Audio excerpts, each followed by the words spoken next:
We have a quick speaker highlight, speaker spotlight, I think is what I'm calling these sort of things for CHATTcon 2021. It is in June, but we're actually pre-recording our content and then releasing on May 1st. So you got about 2 weeks to make your decision if you want to jump in. This is our first speaker spotlight, and we have the fabulous Dr. Kimberly Nix Berens. So real quickly, can you just tell people a little bit about what you do? Let's maybe start there. Okay. So, hi. So I'm the founder of Fit Learning. Well, I'm a scientist-educator, trained in behavioral science, and I'm the founder of Fit Learning. And it's an organization that, provides academic acceleration and cognitive acceleration with all kinds of learners. And we've been doing this for a really long time, since 1998. And we have organizations all over the world where we do this. And so, our biggest thing is about producing expertise with kids and any age learner in any skill area that a kid wants to get better at. We're all about designing instruction such that they become experts. So that's what we do. That's awesome. So the topic specifically that you're bringing in is on expertise. And I think this is an interesting one because it is not something that is like located somewhere that has to be discovered, but you can design and measure it and train it. So can you just maybe start there? Let's see where this goes. Yeah. So, there are a lot of myths out there floating around in our culture about a lot of things. And one such area where a lot of myth exists is around expertise. And so when we think about expertise, we automatically think about talent and genes.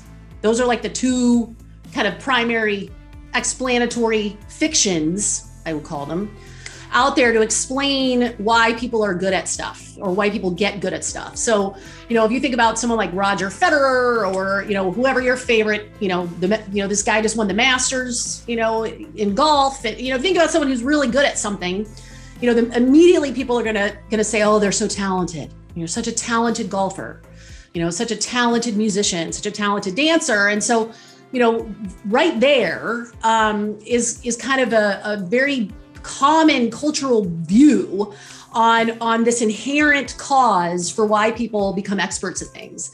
And actually, to be quite frank, there's no scientific evidence to suggest that's the case. There's no scientific evidence to suggest people are born this way, that there's a gene for golf and that you're born with it and that just predetermines that you're going to become a professional golfer. So no science actually supports those myths, but they're very widely believed.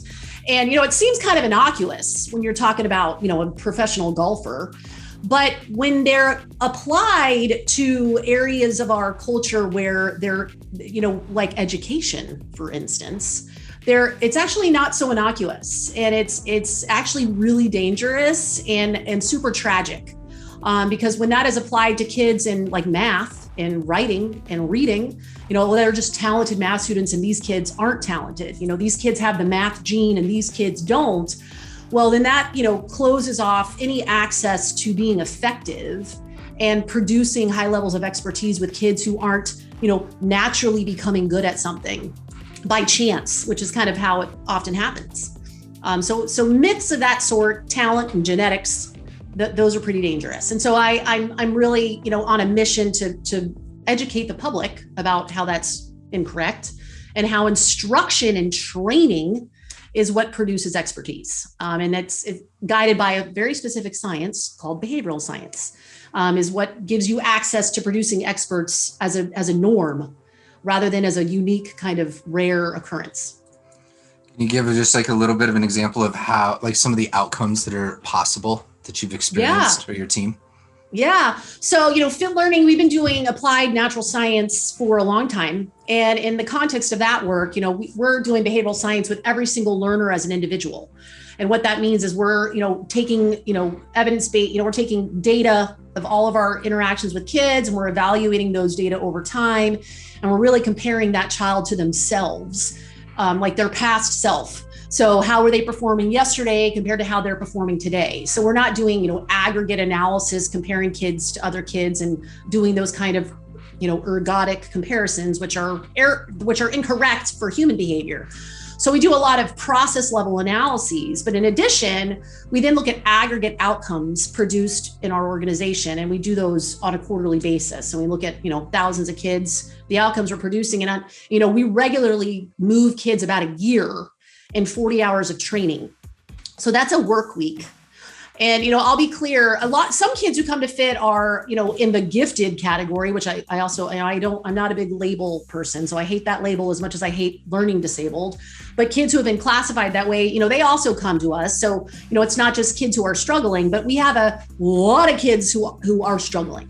And so we're talking about unmotivated, deficient, skills deficient kids who in 40 hours, which is a work week, have moved a grade level.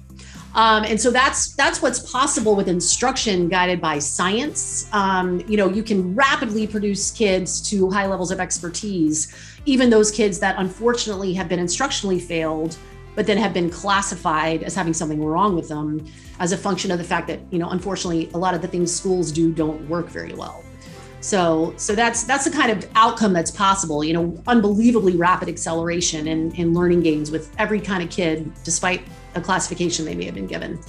I remember when I first read about this in, behavioral science and like learning about this in a master's program, and I was like, this is not possible. There's no way that you can do this in 40 hours. And it is. It's 100% possible. Right. It's insane. We've been replicating those data for a while now. Yeah, like decades. Exactly. There's decades of replication in different areas like this. And FIT Learning, we're not the only ones. Morningside Academy has similar outcomes to us. And there's lots of different learning centers like FIT Learning around that use behavioral science and the technology of teaching in their work. So, and they, it's been a well-known fact really since the late 60s, early 70s that this is what is accomplished with this kind of instruction. So unfortunately, it's not new, even though it's still not used in schools, and it's not unique. It's a common outcome for people who are doing this kind of work in our field. So I think that's a perfect segue. So your book, can you plug your book real quick and what, because it dives into this in much more depth. I can always plug my book. The Blind Spots. Shameless plug. Yes, so I wrote this book, Blind Spots, Why Students Fail and the Science That Can Save Them. And that was released in October.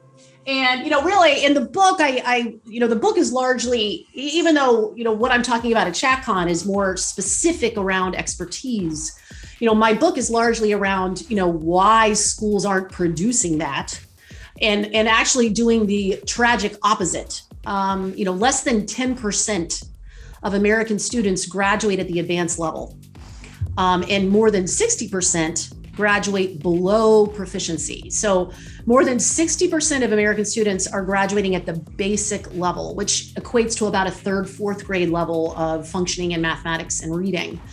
That is a tragedy. And so, let alone producing experts, we're not even producing kids who are proficient at any level. Proficiency defined by districts is very different than proficiency defined by behavioral scientists. So I define proficiency as expertise. I don't define proficiency as an average or a norm. And that's unfortunately what schools do. What's average performance? Average is an expert, let's be clear. So when we're talking about producing kids who are going off to do amazing stuff and kind of change the world and solve crises, well, they're not just proficient, they are experts. But schools aren't even able to produce kids who are barely proficient. So we're in big trouble because, the world is advancing. The problems are becoming monumentally bigger and more difficult to solve. And yet our educational system's not evolving, is not moving at the same pace. It hasn't moved at all. I mean, the outcomes have been the same for a century. So we're kind of in trouble. And so my book is really about that. It's about why we're in trouble, kind of what those belief systems that have led to education being ineffective, what those are and where they come from, and how to, create distinctions so that we're aware of our blind spots. Blind spots are really kind of that realm of like what we don't know, which is scary because, when we know what we know and we know what we don't know, that's a safe space. But if we have no idea that we don't know something, then that's when we are prone to believing myths and falling into the trap of explanatory fictions, because we actually don't really understand the true causes of a phenomenon. And so science and pragmatism is what gives us access to those distinctions and that power of discovery.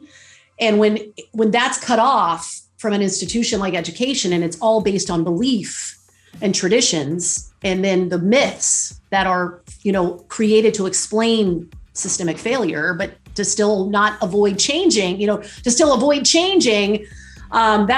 the mess we're in education. So my book really kind of identifies all those things and then provides the solution, which is behavioral science and the technology of teaching, which has been born from that science. So that's awesome. I think we can work on wrapping this up here. I want to say that is a very easily accessible book, first of all. So it is not for like the behavior nerds out there. It can be picked up by just about anybody. And we've got a few signed copies, so we'll be giving away at the event. So I'm pretty excited for that. Thank you for passing those along. And what else? Oh, CHATTcon.com for like learning, signing up, seeing who else is in the speakers lineup. We have 12, 13, 14, I think 14, maybe 15, like top experts. Like we're talking about experts in behavioral science, technology, and different sectors of this human training, animal training and such. It is like unbelievable stuff that these folks are doing, yourself included. So thank you so much for today. Anything else? Yeah. No, I'll just add, I'm excited because, what the common thing is to reduce learning to one thing, right? So reduce learning to neurology, reduce learning to genetics, reduce learning to behavior.